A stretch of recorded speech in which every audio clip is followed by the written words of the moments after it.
Welcome everyone to our very first journey into the three-dimensional world of organic chemistry. Today, we are going to explore cyclohexane conformations. You might think of molecules as flat drawings on a page, but in reality, they are dynamic three-dimensional structures that twist and bend to find comfort. Understanding how and why they do this is the absolute foundation of organic chemistry, and it will completely change the way you look at molecular structures. Now that we know we are looking at molecules in 3D, let us start with a simple analogy. Imagine six people holding hands in a tight circle. If everyone tries to stand perfectly flat on the ground, their arms will be stretched and pulled in very uncomfortable ways. Molecules behave in the exact same way. Cyclohexane is a ring made of 6 carbon atoms. If it were perfectly flat, the bonds between the atoms would be painfully stretched and crowded. This flat shape creates massive instability, forcing the molecule to find a way to relieve the tension. To escape the severe discomfort of being flat, the molecule does something ingenious. It twists and puckers out of the flat plane into a three-dimensional zigzag shape. The most stable and famous of these shapes is called the chair conformation.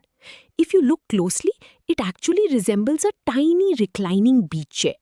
By folding into this specific shape, the molecule expands its internal bond angle slightly to about 111.5 degrees.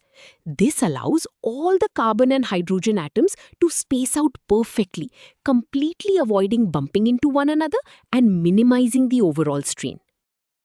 Before we look at the math, let us understand what drives this folding.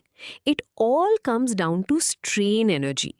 Strain energy is the extra, unwanted energy stored in a molecule when its atoms are forced into uncomfortable positions. Think of it exactly like a compressed spring. The more you squeeze it, the more energy it stores, and the more violently it wants to snap back. In cyclic molecules, this stress comes in three forms: angle strain from bent bonds, torsional strain from eclipsing bonds repelling each other, and steric strain from atoms physically crowding and bumping together. This concept of stored stress leads us directly to a simple but powerful equation. The total strain energy of a molecule is simply the sum of its individual stresses. In this formula, E total represents the overall instability of the molecule, measured in kilojoules per mole. If this number increases, the molecule becomes highly unstable and reactive. E angle is the penalty for bending bonds away from their preferred angles. E torsional is the penalty when electrons in adjacent bonds line up and repel.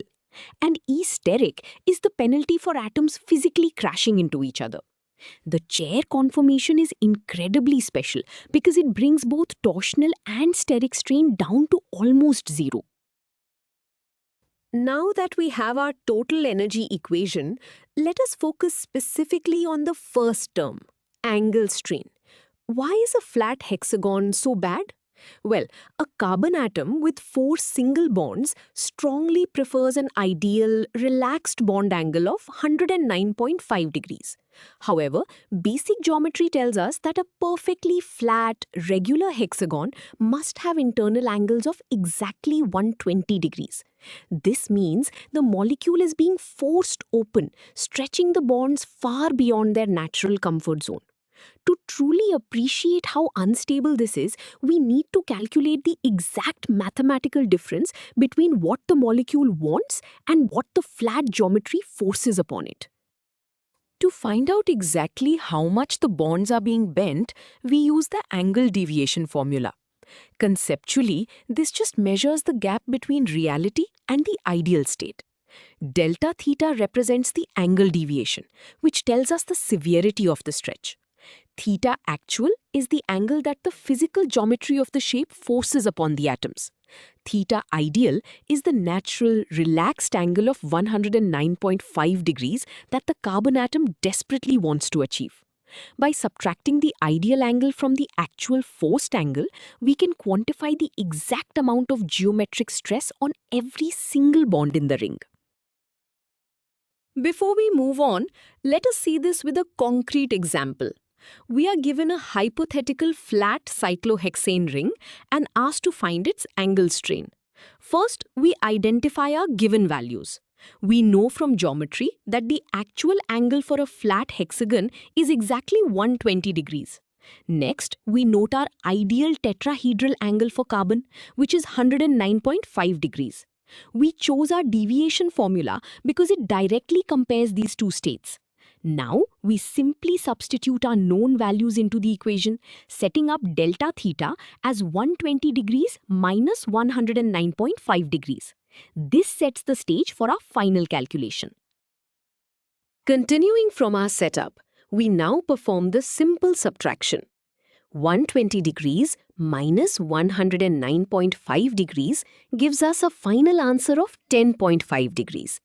What does this number actually mean physically? It means that in a flat cyclohexane molecule, every single one of the 6 carbon bond angles is stretched 10.5 degrees wider than it naturally wants to be.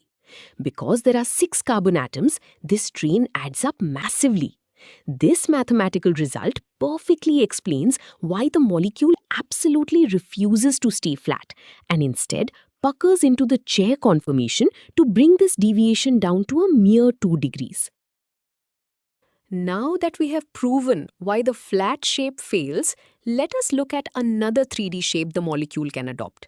While the chair is the most stable, cyclohexane can temporarily flip into a less stable shape called the boat conformation. As the name suggests, it looks exactly like a tiny paper boat. However, this shape has major problems. The 2 hydrogen atoms at the bow and stern of the boat point directly at each other and physically clash, creating massive steric strain. Additionally, the bonds along the sides of the boat line up perfectly, creating high torsional strain. This makes the boat highly unstable compared to the chair.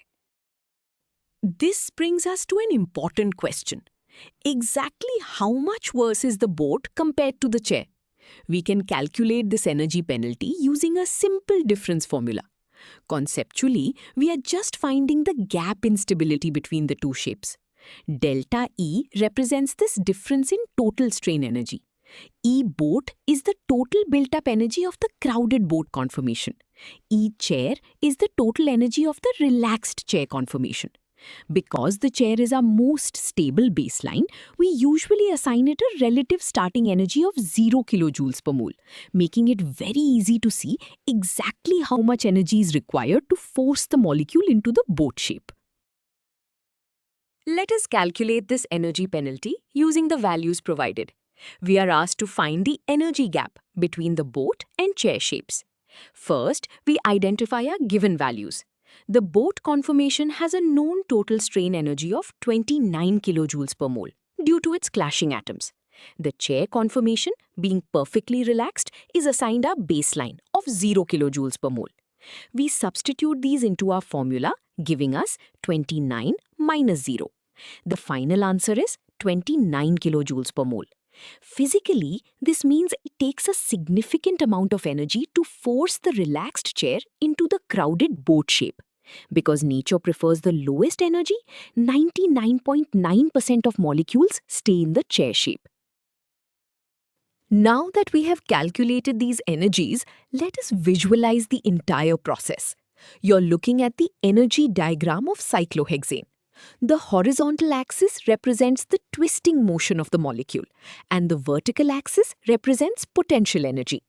Notice the deep valleys at the bottom left and right. These are the highly stable chair conformations. As the molecule twists, it must climb a massive energy hill to reach the half chair, the most unstable shape. It then dips slightly into the twist boat, rises to the boat shape we just calculated, and eventually falls back down into another relaxed chair. This constant flipping happens millions of times per second. Before we conclude, we must ask, why does all this twisting and bending matter outside the classroom? Understanding cyclohexane conformations is absolutely critical in the real world, especially in medicine and biology. Many vital molecules in your body, such as glucose and cholesterol, contain six-membered rings that behave exactly like cyclohexane. The specific three-dimensional chair shape these rings adopt determines exactly how they fit into the receptors in your cells, much like a key fitting into a lock. If a drug molecule has the wrong conformation, it simply will not fit into the target enzyme, rendering the medicine useless. This is how chemists design life-saving drugs. Let us summarize the key takeaways from our journey today. First, we learned that cyclohexane completely avoids the massive strain of a flat hexagon by puckering into three-dimensional shapes. Second, the most stable of these shapes is the chair conformation, which minimizes overall energy. Third, by adopting this chair shape, the molecule perfectly spaces out its atoms, effectively eliminating both torsional and steric strain. Finally, we saw that understanding this three-dimensional folding is the absolute foundation for studying complex biological molecules and designing effective pharmaceuticals. You have now mastered the basics of molecular conformations. Great job!